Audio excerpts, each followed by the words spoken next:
Bonjour et bienvenue à La Voix citoyenne, le podcast qui donne une voix à tous les citoyens. Donc encore une fois, n'hésitez pas, envoyez-moi vos podcasts en audio au mail qui est dans la zone de commentaires sous la vidéo pour que votre voix puisse s'exprimer sur les ondes.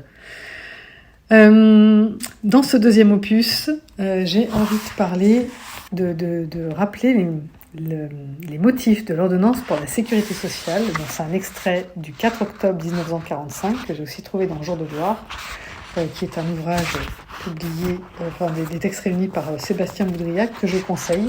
Voilà, c'est un petit bouquin qui est pas très gros, mais qui rappelle des textes fondateurs de la France telle qu'on l'a connue. J'ai même plus envie de dire telle qu'on la connaît aujourd'hui, tellement elle est mise à mal, tellement on tape sur nos services publics, tellement on les détruit, voilà, certainement pour privatiser tout ce qu'on peut au détriment du citoyen. Parce que toutes ces instances étaient là pour nous sécuriser, justement. Alors, c'est un extrait du 4 octobre 1945. Tous les pays du monde, dans l'élan de fraternité et de rapprochement des classes qui marque la fin de la guerre, s'efforcent d'instituer au profit des travailleurs et même parfois de l'ensemble de la population un système de sécurité sociale. La France doit, elle aussi, élaborer un tel système. La sécurité sociale est la garantie donnée à chacun qu'en toutes circonstances, il disposera des moyens nécessaires pour assurer sa subsistance et celle de sa famille dans des conditions décentes. Trouvant sa justification dans un souci élémentaire de justice sociale, elle répond à la préoccupation de débarrasser les travailleurs de l'incertitude du lendemain. Donc c'est vraiment là pour nous sécuriser. La réalisation d'un tel but est subordonnée à un ensemble de mesures qui engage toute la politique économique et sociale du pays. Ce serait bien que nos hommes politiques s'en souviennent. Mais il demeure des circonstances dans lesquelles un travailleur se trouve privé de ses moyens d'existence, ou tout au moins dans lesquelles ses ressources sont insuffisantes pour pourvoir aux besoins de sa famille. Il en va ainsi, d'une part, lorsque le travailleur se trouve obligé d'interrompre son activité, par suite notamment de maladies, de maternité, de vieillesse ou d'accidents, d'autre part, lorsqu'il supporte des charges de famille particulières. Donc on voit bien que là, il y avait une volonté de comprendre tous les travailleurs, tous les citoyens, et de prendre en considération tous les cas de figure, et d'arrêter de demander des comptes particuliers, de faire confiance aussi aux citoyens. La sécurité sociale appelle l'aménagement d'une vaste organisation nationale d'entraide obligatoire. Le but final à atteindre est la réalisation d'un plan qui couvre l'ensemble de la population du pays contre l'ensemble des facteurs d'insécurité. Un tel résultat ne s'obtiendra qu'au prix de longues années d'efforts persévérants. Voilà, c'est un sujet de longue haleine. C'était intéressant que ce soit rédigé comme ça en 1945. Un sujet de longue haleine, un sujet qui n'allait pas se mettre en place du jour au lendemain.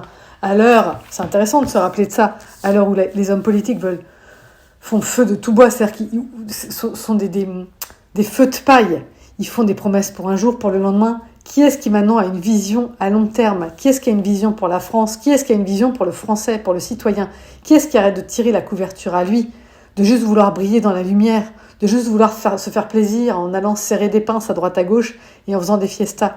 Qui est-ce qui se soucie vraiment du français dans toutes ses dimensions ?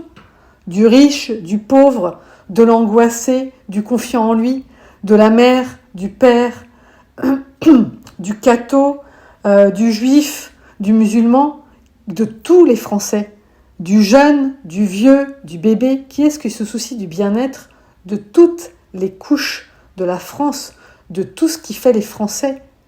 Et puis même au-delà, j'ai envie de dire, parce que la France, ça a toujours été aussi un pays d'accueil. Mais ça, j'ai envie d'en parler dans un podcast dédié à ce sujet, parce que ça, c'est encore un autre sujet. Mais voilà, de se soucier de toutes les couches. Tout le monde a besoin d'être entendu, plutôt que de... Ça, c'est un truc qui m'exaspère, c'est qu'on monte les Français les uns contre les autres en racontant des mensonges. Donc les gens, par exemple, qui ont toujours eu des moyens, qui ne connaissent pas des gens qui n'ont pas de moyens, de raconter que les gens qui n'ont pas de moyens ou qui ont moins de moyens sont des profiteurs, profitent du système, grugent le système. C'est horrible de dire ça, parce que c'est faux la plupart du temps. Il y aura toujours des gens qui truanderont. Mais les premières personnes d'ailleurs qui truandent sont nos hommes politiques. Il y a combien d'hommes politiques aujourd'hui combien ont des casseroles ? Combien ont été arrêtés ? Combien ont confessé avoir fait de l'abus de biens sociaux ? Avoir créé des emplois fictifs ? Mais on ne les compte plus. Donc accuser les Français d'être des truands, alors que même il y en a plein dans les couches politiques, c'est une honte. Il y aura toujours des gens qui profiteront, il y aura toujours des petits voleurs, il y aura toujours des petits malfrats. Oui, ça existe, d'accord. Mais ce ne sont pas tous les Français. Et de dire que tous les pauvres sont des profiteurs, non. Les pauvres subissent.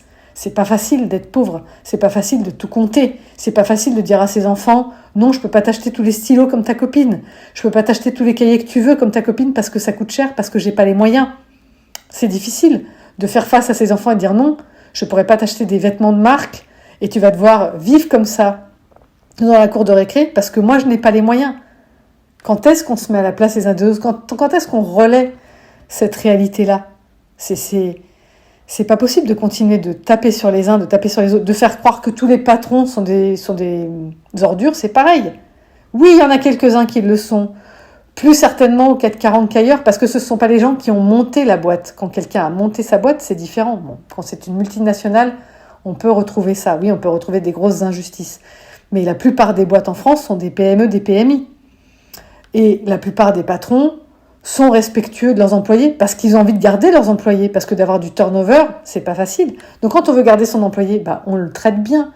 Donc de continuer d'ériger les uns contre les autres, les Français d'une partie de la France contre les Français d'une autre partie de la France, ça suffit. D'ériger une religion contre une autre religion, ça suffit. De mettre tout le temps de l'huile sur le feu, ça suffit.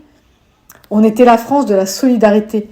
On était la France des gens qui se soudent, qui se serrent les coudes, qui s'entraident. On était la France qui est contente de contribuer parce qu'on ne sait jamais. On a des gens qui ont certes gagné beaucoup toute leur vie, qui se retrouvent à la retraite, qui gagnent quand même un peu moins et qui aujourd'hui ont un cancer par exemple. Et un cancer qui nécessite 10 000 euros de soins par mois. Donc même quand on a les moyens, quand on est à la retraite, les 10 000 euros par mois pour les sortir pour soigner, c'est compliqué. Il faut avoir vraiment beaucoup de moyens. Donc même les gens qui ont les moyens à la retraite, quand ils ont une maladie comme ça très grave, qui nécessite énormément de moyens, ils sont aussi contents de profiter de cette sécurité sociale qui fait que ces 10 000 euros, ils n'ont pas à les sortir. Ils n'ont pas à sortir le premier euro de ces 10 000 euros. Tout le monde bénéficiera un jour ou l'autre dans sa vie. Il y a des gens qui n'en auront pas besoin parce qu'ils auront une santé de fer toute leur vie. Et il y a des gens qui, même si ils ont eu des gros moyens, ont eu des gros soucis de santé. Et il y a des gens qui n'ont pas beaucoup de moyens et qui ont aussi des gros soucis de santé.